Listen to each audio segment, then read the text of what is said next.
We swore to protect and defend. We swore to protect and defend the Constitution of the Constitution of the United States of America. The United States of America. The U.S. Occupy movement has inadvertently provided the venue for the disaffected veterans' voices to be heard. However, the uphill struggle to serve the nation's values at home has proven to be a greater challenge than any faced in the unjust wars abroad.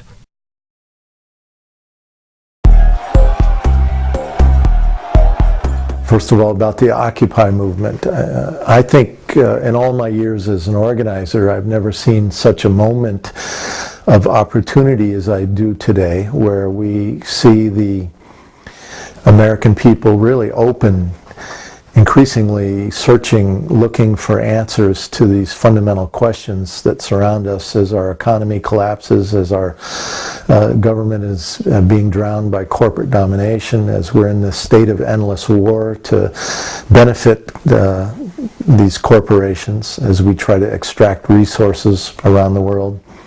Using the U.S. Pentagon as the military arm of corporate globalization. So I think people are seeing all this. The recent poll that said 63% of the people are not buying Obama's deal that he just cut with Afghanistan indicates a growing sophistication and a growing rejection of really both parties' plans for the future.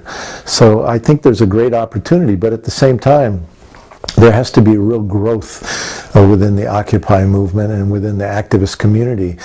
For too long, I think we've all been working with what I call the business model, where every group works by themselves and jealously guards their message and their contact with the media and everything else. It's kind of almost an evangelical spirit, where a particular group might think that they're the vanguard, of the revolution.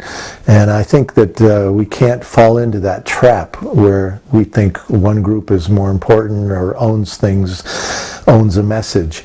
We have to really be connecting all the dots. We have to be working together in every way possible. Wherever we can work in a principled way with other groups, we have to find a way to do that, because the people really are calling on us to show leadership in these moments, and to make sure that we can work well with each other and deliver a way out in this very difficult time ahead.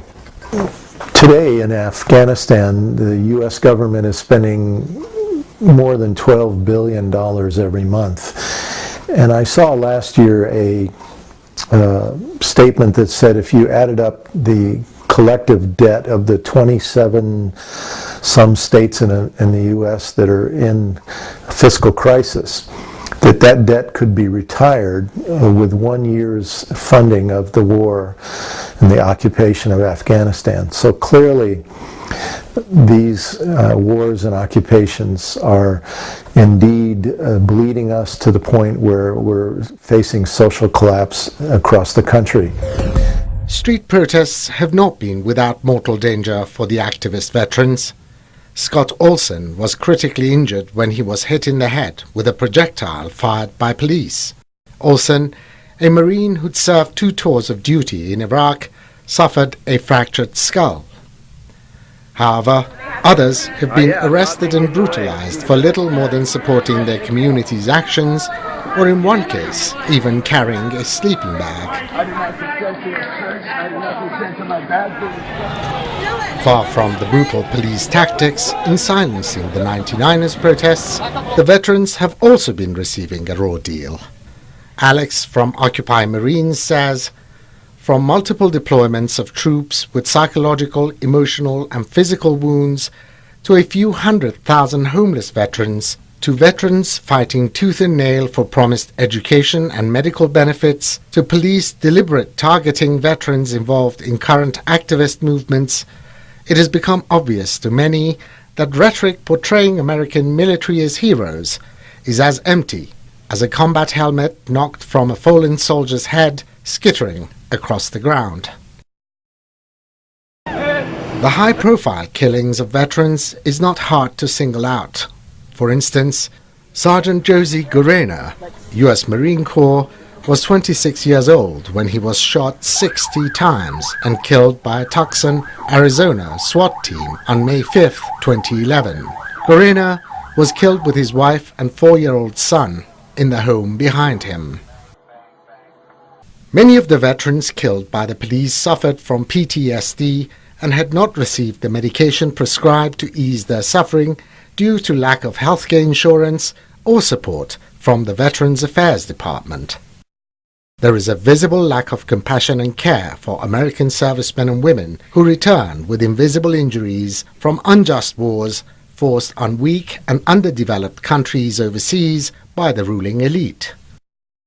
The veterans return wise to the ways of the 1%, but they seldom live long enough to pass on their wisdom to prevent other generations of their countrymen and women from going to fight in yet more pointless wars.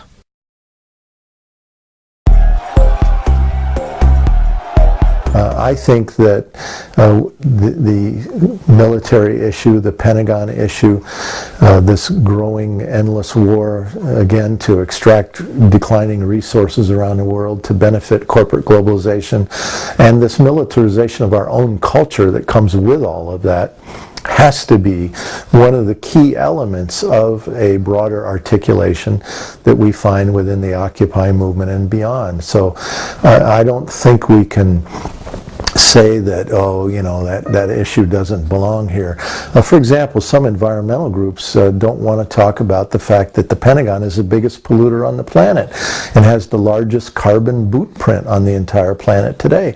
Well, obviously, if you're talking about climate change and you want to get rid of, you want to deal with climate change, you want to get rid of this polluting situation that we're in today that is destroying the Mother Earth, then you have to talk about the military. You have to talk about the Pentagon's effect on the environment. So I think that you can't exclude any of these issues related to the military during this time.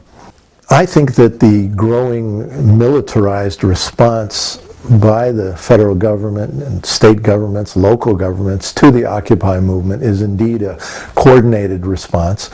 It indicates to me that the governments fear a growing strength, the growing strength of the Occupy movement. They fear that the people involved in Occupy will indeed have an impact on these teetering American citizens that are really losing faith in the conventional institutions that have screwed everything up so badly. So I think it's a natural response. It's not a surprising response that they do intend to try to crack down on all of us today. The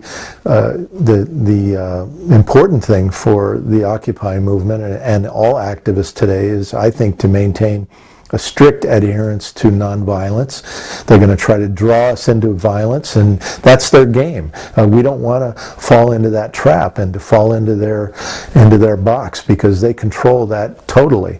So at the same time, I think we have to be a lot more careful about how we go about organizing our events, who we turn over leadership to, because we're going to see more and more infiltration.